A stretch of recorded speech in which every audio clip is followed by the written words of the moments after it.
Welcome back to a brand new video of the Targeted Individual Program, Targeted Individual Experience. All right, so what was I saying?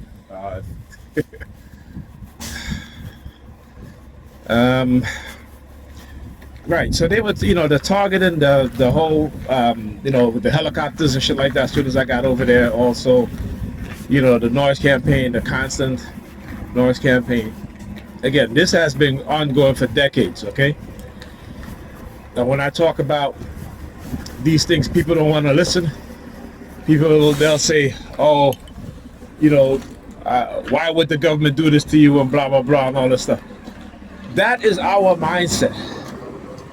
When our people, particularly our young people, go through these things and they talk about it, the first thing everybody wants to say is this person's crazy. All right? They're suffering from a mental illness. Okay, that may be true. But they never think that this is being done. Right? They never think this is being done. They never think that, people could be drugged. Right? Certain drugs like LSD, when you take it, will lead to many outcomes, right? One of it is psychosis, schizophrenia, symptoms of schizophrenia, right? But also, it opens for some people, schizophrenia, if they're creative, not only are they going to be even more creative, but they're going to be creative with symptoms of schizophrenia. All right.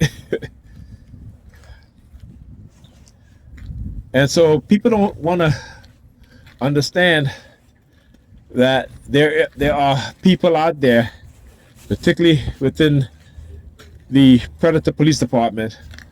And again, this is nothing new. You go look at the history. Like I said, go read the book, Drugs as a Weapon Against Us. We know what happened with crack cocaine in the 1980s, right?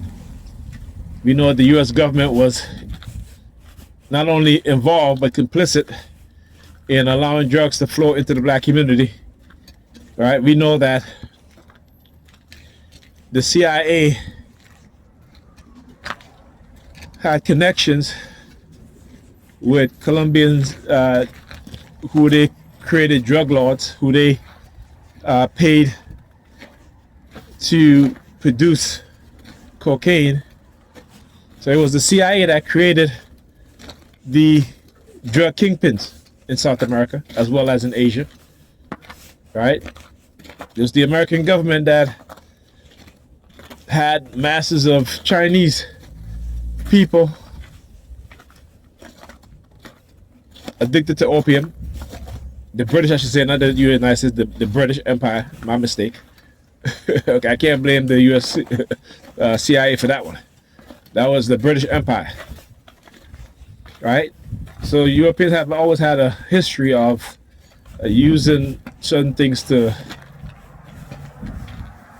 get the population of nations addicted to drugs so that they can distract them, so that they won't fight back, they won't, they keep them dependent on drugs and so forth and so forth.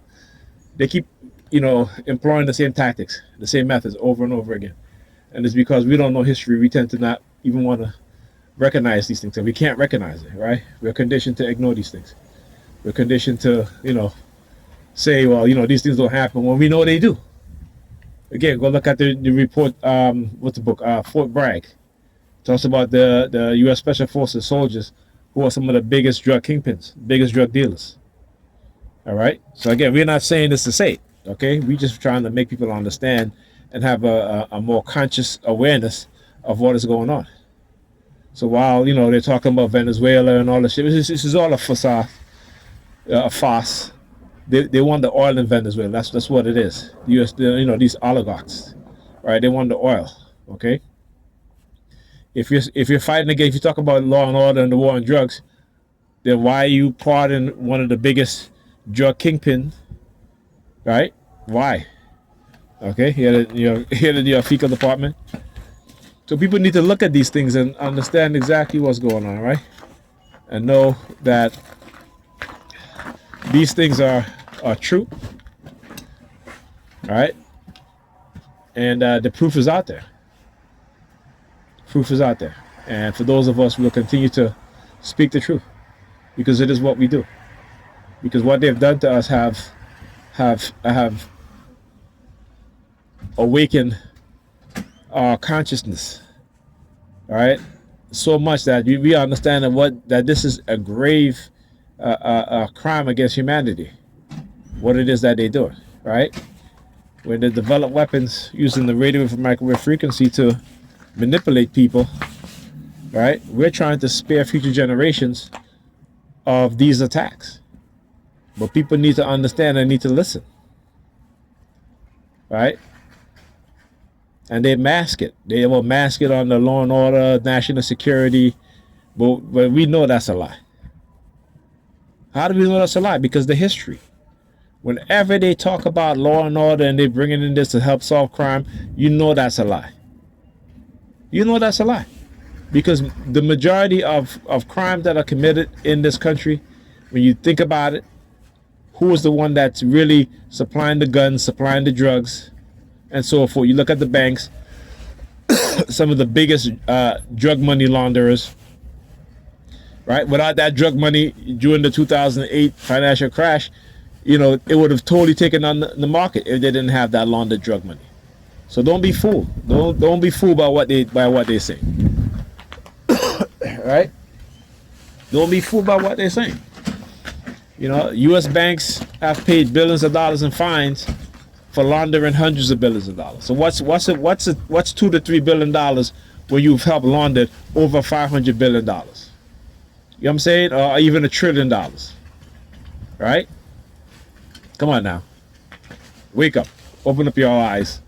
Become more aware, more conscious. Stop dreaming. Stop being zombified. No, you can't help it. But look into what we're saying. All right? Talk to you guys in the next video.